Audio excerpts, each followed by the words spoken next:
Stories of Halloween.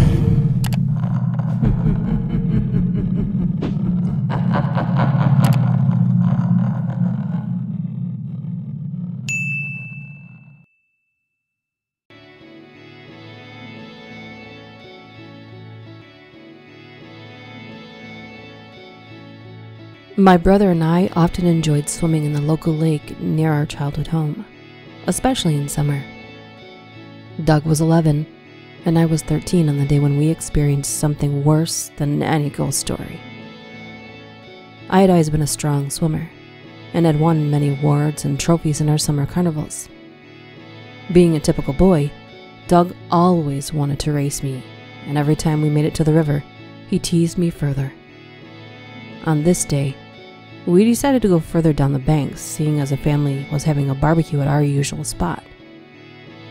This section was secluded with many trees, including weeping willows dipping their branches into the deep river. We took off our outer clothes and jumped into the water, taking time to get used to the chilly water. Doug ventured a little too close to the middle of the lake, and I called out for him to come back. He laughed and drifted further away. I opened my mouth to yell, but stopped when I saw terror come over his face. Suddenly, Doug disappeared under the surface. For a moment, I saw Doug's hands reaching out of the water. Then I could only see bubbles where he had been. I screamed out his name and waited for a moment to see if he would resurface. Fear gripped me as time clicked by.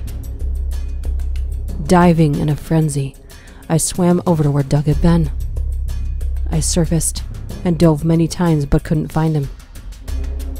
The water was murky, and I could hardly see a thing. After about 5 minutes, I ended up screaming as I swam about. There was no sign of Doug, and no one was coming to our rescue. I knew that it was all up to me, so I dove once more. I torpedoed down into the depths, yelling his name underwater in a torrent of panic and fear. Then, something grabbed me. My wrist was being pulled further down into the darkness, and I assumed it was Doug. I pulled with all my might, and was horrified to see a pale, female face coming toward me, with eyes as black as coal. Huge bubbles came out of my mouth as I screamed and tried to wrestle my way out of her grip. She held on. Running out of air, I performed a final pull and kicked up to the surface. After 2 gasps, I was pulled down again. Underwater, her face was only centimeters away from mine. Her skin was like peeling paint, and she smiled serenely.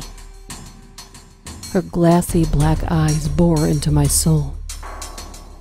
I tried to pull away when I heard her speaking telepathically in a gurgling voice. Join us, death is easy.